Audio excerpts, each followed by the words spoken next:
What is up, you guys? Happy Saturday. Welcome back to Me TV Reviews. I am your host, Mo, and today, y'all, we're doing something new. All right, so this is a show that was recommended to me by one of my besties, my sister from another mister, Joe. All right, now I talk about her all the time, so if y'all don't like this show, blame her. But honestly, she said it just had a slow start, but to me, the first episode was really good. So today, you guys, we're going to be discussing The Perfect Couple. It's on Netflix. Okay, y'all probably done watched the whole daggone season because they release all of the episodes at once. And so this just dropped this past week, and so we're going to be reviewing it, y'all. So this is season 1, episode 1, titled Happy Wedding Eve. I hope you guys are having a wonderful weekend. All right, whatever you guys are doing to celebrate your weekend, y'all be safe. Okay. So, and before I go any further, let me wish her a happy birthday on the air because it is my sister's birthday. Happy birthday, Joe. I love you, girl.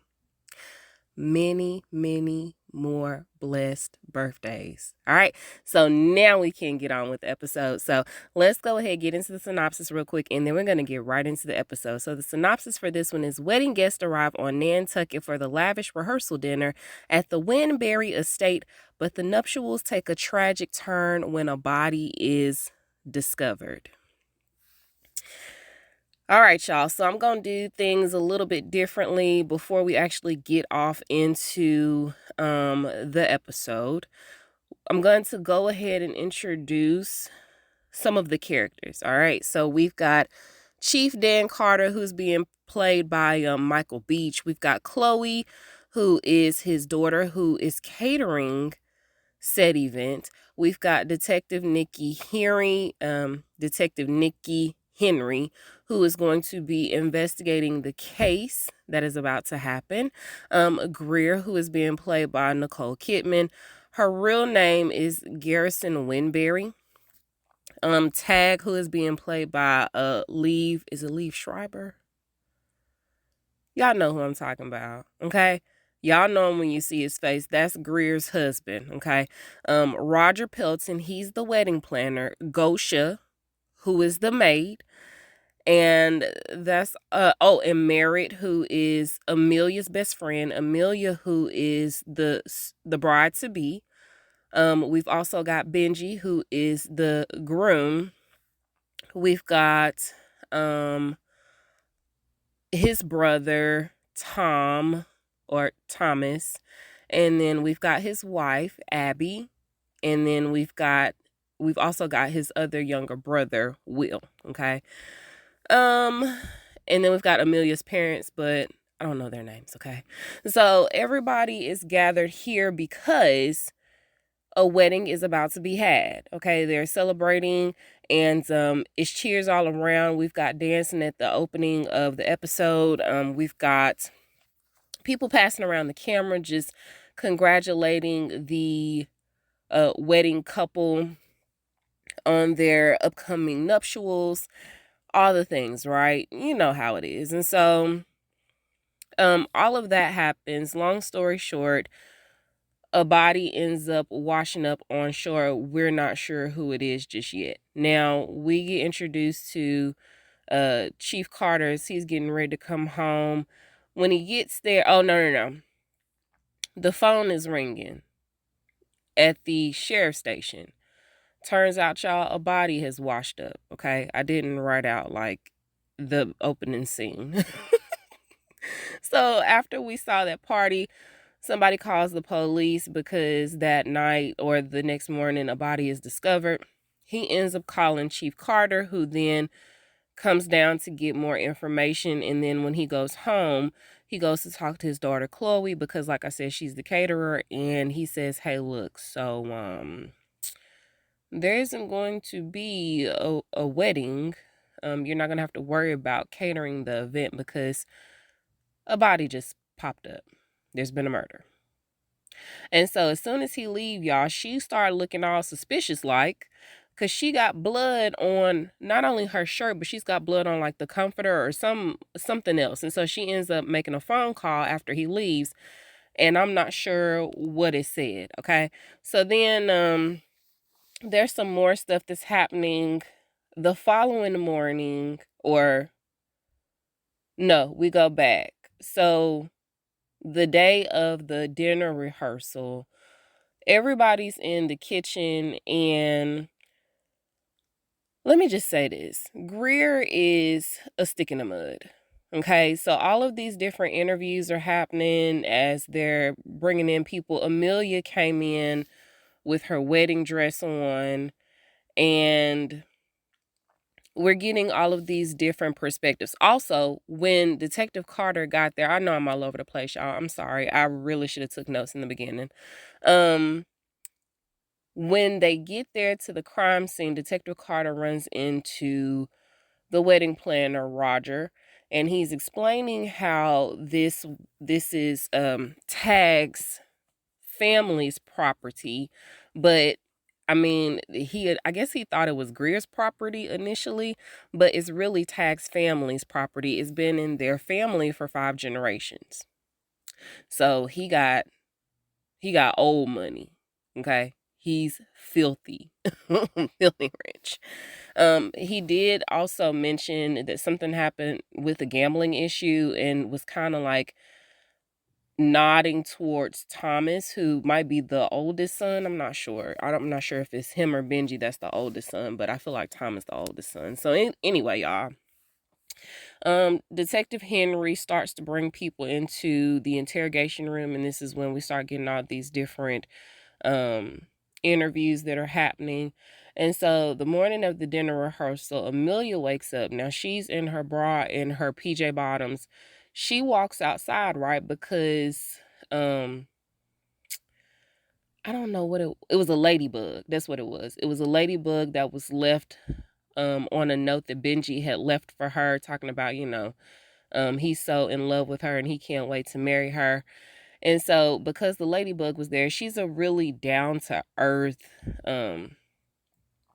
salt of the earth type of girl. She's very sweet on first impressions, okay? She looked like she might be hiding some stuff too, but on the outer appearance, Amelia seems like this sweet, very down-to-earth girl. So she takes this note and she literally walks it all the way through the house. And I'm like, how in the hell is this ladybug still on here? She ends up walking outside where everybody's getting ready to set up for not only the dinner rehearsal, or the rehearsal dinner, but also for the wedding the following day. Now, this is also the same weekend of the 4th of July. Okay. Not a big deal to me, but apparently it is for some of the guests that are there. So like I said, she done walked outside in her bra and her PJ bottoms, and when she walks outside, Greer is there. Now Greer is looking at her like, girl, what the hell is wrong with you? How you gonna walk outside in nothing in front of all these folks?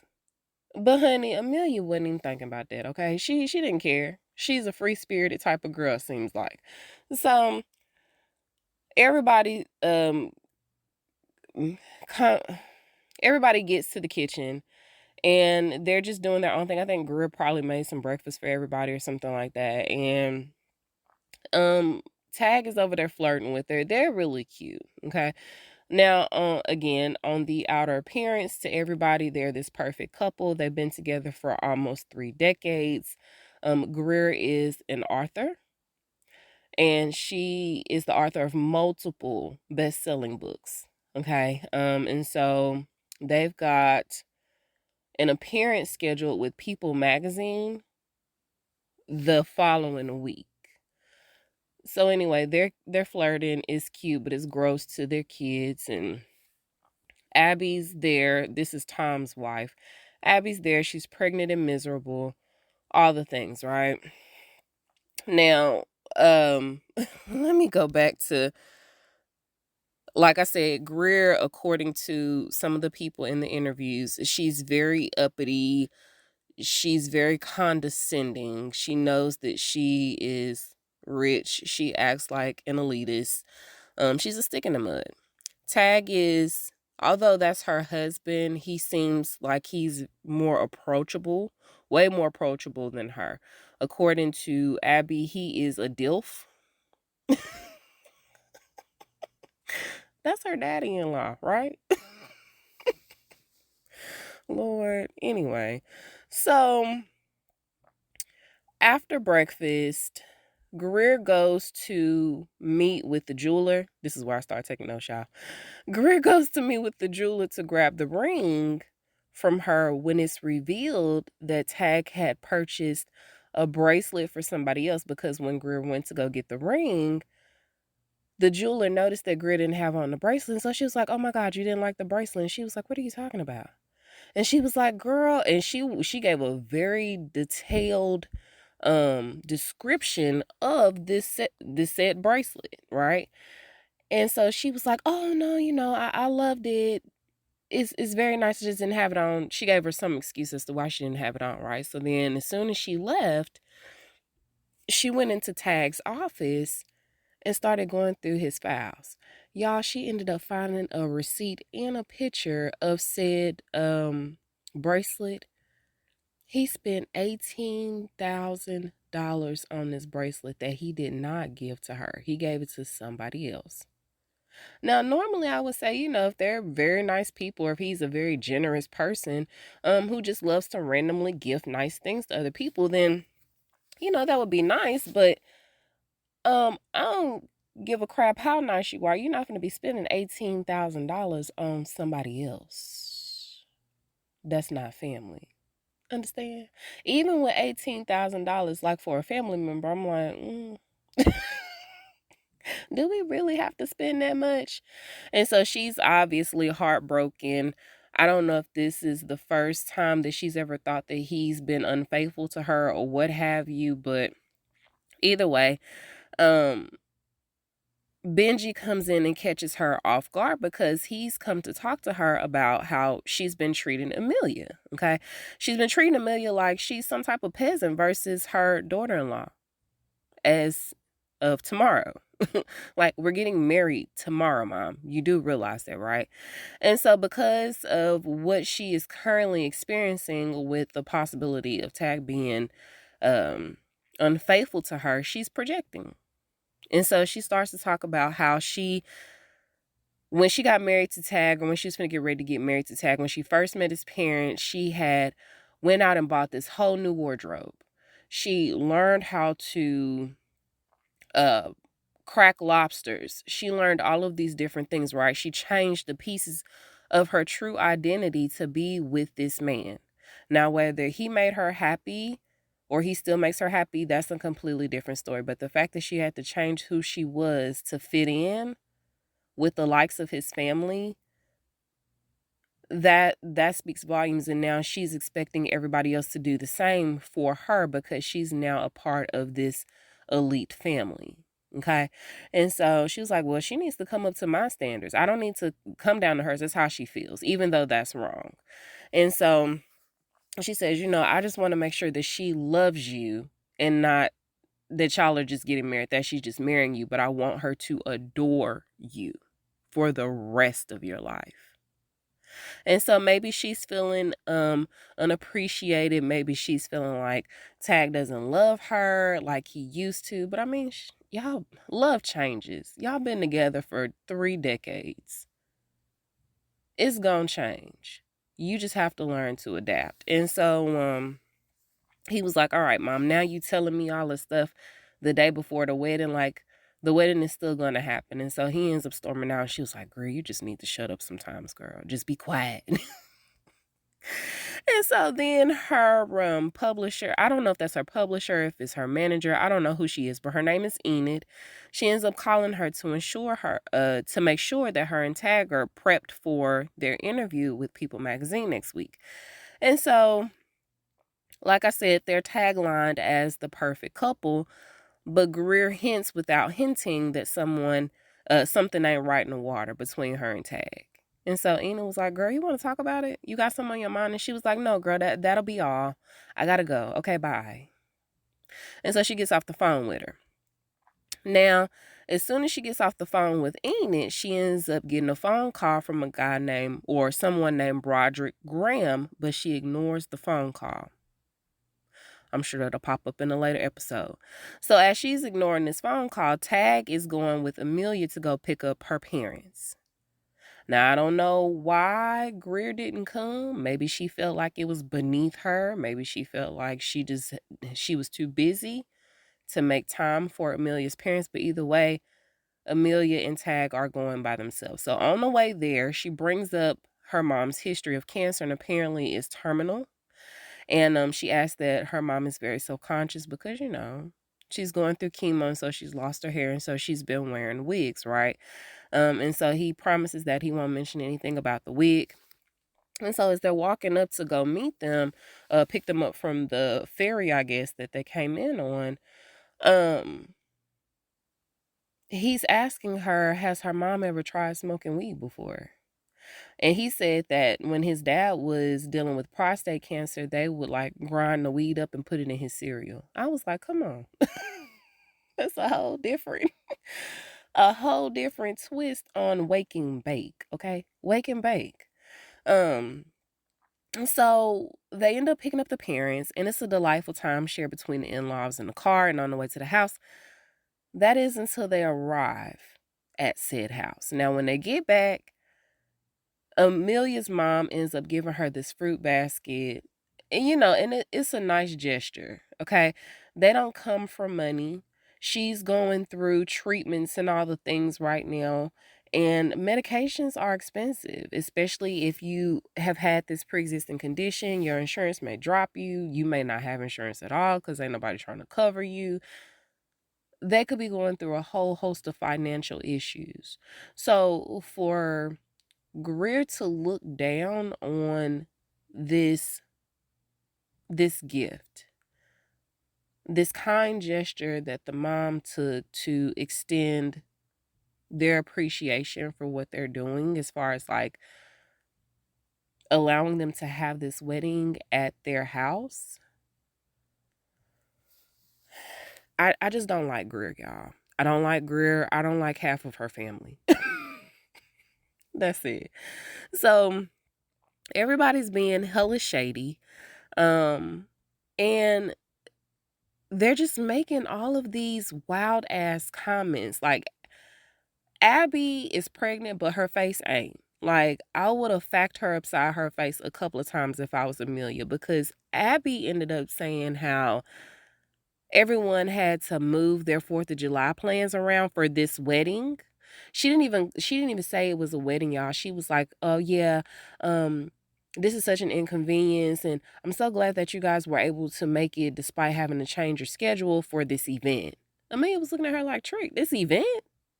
You talking about my wedding?" And then Tom is griping to Benji about not being his best man because Merritt, who is Amelia's best friend, and her maid of honor, and Shooter, who is Benji's best man / best friend, end up showing up. And so when they're showing up, everybody's going over to hug them. Tom goes over to say his hellos. And he was like, yeah, I'm so glad that you're the best man, even though I wasn't asked to be one. So Tom is a douche, okay? He act just like Greer in a man's body. And so, he definitely got her best attributes, I guess. So, or her best characteristics. And so, not only is he talking about him not being asked to be the best man, but Greer is also talking about how Amelia's dad probably won't be able to pick up on golf quickly because I think somebody had brought up golf, and I think Tag had asked him had he ever played golf before, and so he was like, no. But then the mom chimed in, and she was like, oh, he was a really good athlete. He should be able to pick up on it pretty quickly. And Greer was like, girl, that's not something that you pick up on quickly, but okay. Give me that fruit basket, and we can go on and take this picture in front of the house. And so everybody ends up taking this picture. Like I said, everybody in Greer's family gets on my nerves except for Tag, Benji, and the son, Will. Okay. Now, In the interview, it pissed me off because the maid was talking about how she was so disgusted at the fact that this woman showed up with bananas that were bought from the store. And it just came out before I could even censor it. I was like, bitch, what? The nerve of you. I'm just going to keep going. So, Merritt is by the pool and she's on her socials. She's posting to her socials when she runs into Shooter and Will. Now, Amelia had asked Merritt what was going on between her and Shooter when they arrived because I guess maybe they can't stand each other. But Merritt was like, "Girl, no, we ain't got nothing going on. Okay, we just rode together. He bummed a ride off of me." And so she runs into Shooter and Will, and she ends up taking a picture with Will because word has quickly gotten around that Will's girlfriend just broke up with him. And he keeps saying that it was a mutual it was a mutual breakup, or the feeling, So she was like, "Oh, this will get the girls back on you. Your age range is usually my target audience." And so, of course, she's feeling like if the girlies see him taking a picture with her, then, the girls will come flocking. Okay? Because he know people. He got connections. And so she ends up taking a picture with them. And as Shooter's finna get ready to take this picture for them, she's receiving a phone call from somebody with the initials DL. Now, she says that the initials are fake. Nobody gives their real names anymore, this, that, and the third. And I was like, are you sure? Speaking of, her and Amelia are sitting by the pool after, she finished taking this picture with Will. And Amelia hints that maybe, just maybe, she does not want to marry Benji because she doesn't necessarily have that magical spark. The tingling in your tummy that you get, the butterflies, when she's with Benji. And she feels like that she should be addicted to him. Especially with them, finna get ready to get married. They should be in their honeymoon stage where she's just like all over him. She's got to have him. She's got to be with them. She's got to be touching them whenever she's around, right? But she doesn't feel like she's getting that. And Merritt asked her multiple times, "Hey, are you just getting cold feet, or are you not feeling like you want to marry him because of his mom?" I mean, because when you know that she is a witchy poo, okay? But are you sure that you just marrying him because, or are you sure that you're not just marrying him because of your mom? Maybe her mom really wants to see her, make sure that she's going to be okay when she gets ready to pass. So she's just doing this as a nicety to her mom. But she was like, "No, I love him. Girl, I'm tripping. I don't even know what I was talking about a minute ago. I love him. He's such a good guy. He's a great guy." So then we see her dad.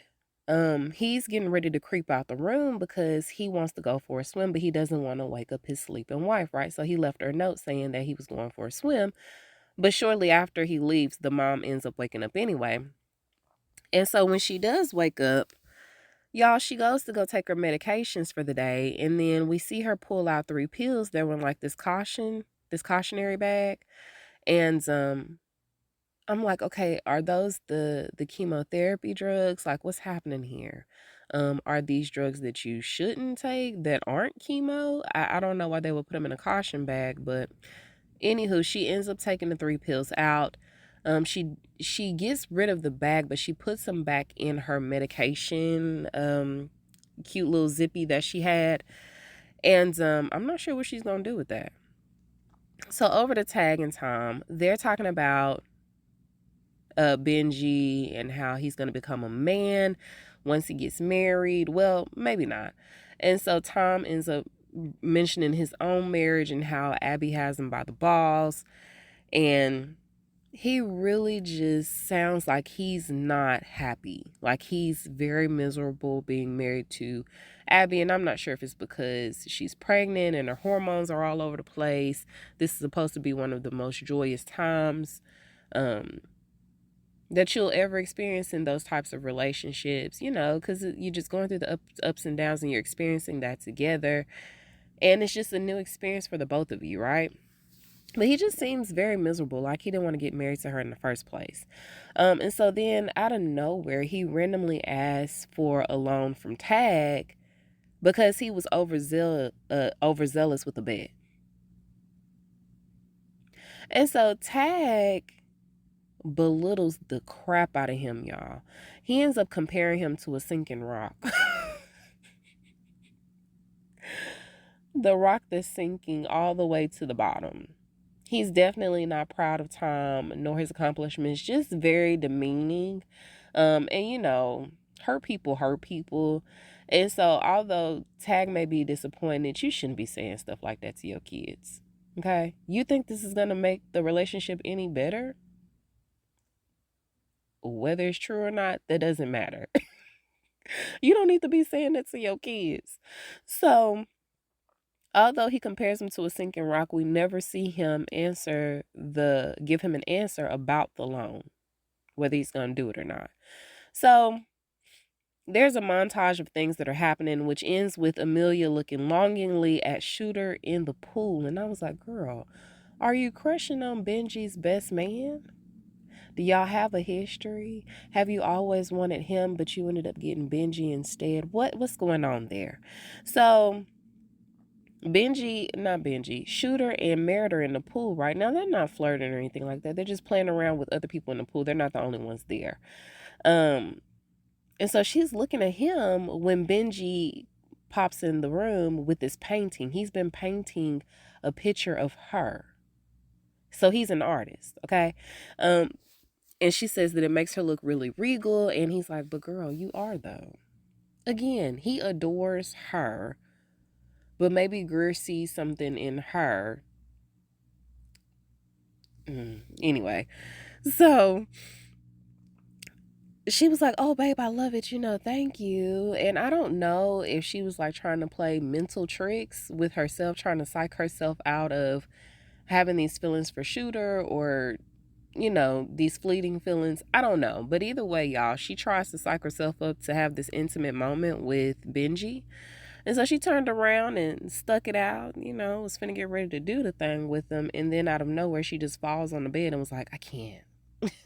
She was like, I don't deserve you. You're too good for me. And he was like, girl, what's wrong with you? And so she tells him nothing. And then she gets up and goes for a run. Now, as she's running, she's trying to curb her thoughts, surely. And in the interviews, Roger and Abby are mentioning how she would have never ran in their circles, right? Because, well, she came from Pennsylvania.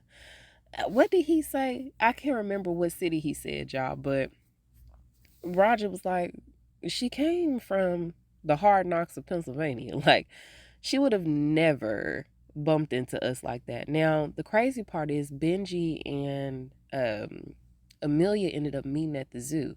So she went to the University of Miami for Ohio, something like that. Y'all, she wants to be a zoologist. Okay, and apparently they had a really good program there. I'll give y'all the story in a little bit. And so, like I said, she's this really down to earth girl who came from grassroots, and Greer thought that the marriage seemed very rushed. Now, I'm not sure if Greer knew about her mom's illness, but either way, Greer was like, things are happening way too fast. Y'all need to slow down. So we fast forward to the dinner rehearsal, and Merritt is giving this loving speech about Amelia and Benji and how she never knew what love was and how it was personified until until Amelia and Benji fell in love, and now they're the true definition. Okay. It's short, it's cute, it's very simple and straight to the point. And then Benji gets up there and he gives this adorable, endearing recount of how they ended up meeting at the zoo, right? And he says that he was babysitting one of his friends. one of his friend's kids. And so he ended up taking the kid to the zoo, right? And so when he went to the zoo, he ran into Amelia. And so for the next 5 weeks, he kept taking this kid to the zoo, and then he finally got up the courage to say something to Amelia. And so when he first met her, when he would see her, she was always dealing with these snakes, right? And so he ended up asking her, "Do you like snakes?" And she was like, "Actually, no, I don't. But I will tell you what I do like." And she talked about penguins and how penguins would find a mate and that would mate for life. And so he ended up comparing them in their love story to penguins and how he had found his mate in her. It was really cute, y'all. Okay, he's a simp for her. And so as he's doing his speech, y'all, the camera ends up panning to Shooter a couple of times, who's looking at Amelia. And I was like, yeah, they definitely got some history. They have to, right? And so everybody's dancing, having a good time, and Abby is reminding Tom how miserable she makes him by stating that it's so important that they get this apartment that she's been telling him about. They have to lock it down by the end of the month, because if not, the family that has it is going to sell it. And so that's why it's so important for him to get this loan from his dad.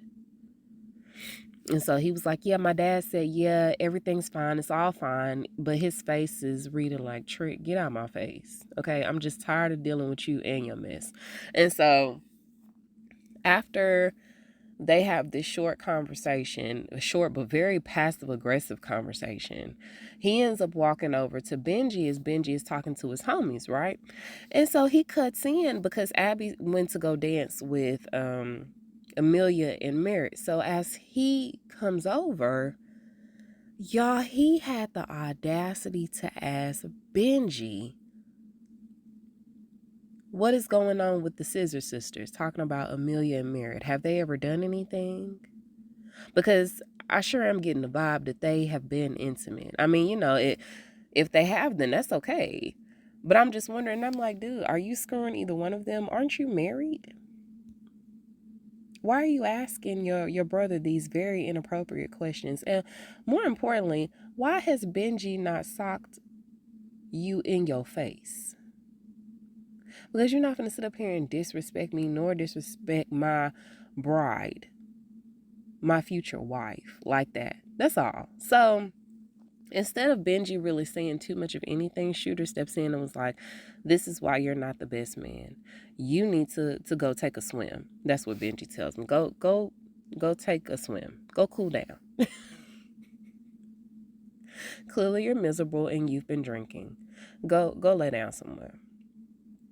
So he's just awful, y'all. So after that, we end up getting a scene of an empty glass on a beach chair. And then the next morning, we see a few people just kind of waking up and going about their day, getting their day started. And with these people, we start to eliminate who it could possibly be in said water, right? We see Tag. We see Greer. We see Amelia. As she's getting out the bed, right? She's got on her wedding dress. And then the camera pans up and we see a larger view of the room, and Benji is in bed with her. So it can't be Benji. So she starts to look out the window and she sees something floating in the water. And she went outside to go get a closer look. And then it dawns on her that it's a body in the water. So she takes off running, right? When she gets closer, y'all, she starts to immediately scream for help. Y'all, it's her best friend, Mary. And that's the way the episode ends. Like I said, my friend said it was a slow start, but I enjoyed this first show. It's kind of giving us an overall feel of the characters and their attitudes or lack thereof. Okay. And so I'm very intrigued by this first episode. We'll see what happens. Y'all let me know what y'all thought about it, okay? You can reach me at Me and You TV Reviews on Facebook and on Instagram. You can also reach me at My TV Reviews Podcast without the S on the end at gmail.com. Y'all, I love y'all. Y'all stay safe out there. Y'all have a wonderful, wonderful, wonderful rest of the weekend. And until we meet over the airwaves again, I am Mo, and I'll talk to you guys soon. Bye.